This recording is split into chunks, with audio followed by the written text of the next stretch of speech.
За бид нар full screen байх үед окей товчоод дарснараа бид нар сувгийнхаа листийг харах боломжтой байгаа.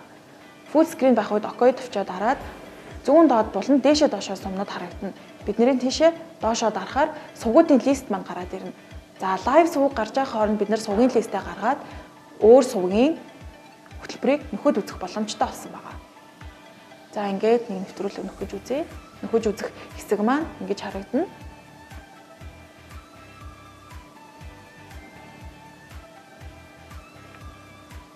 За хөтөлбөр маань ингэ харагдаж байна гэсэн үг.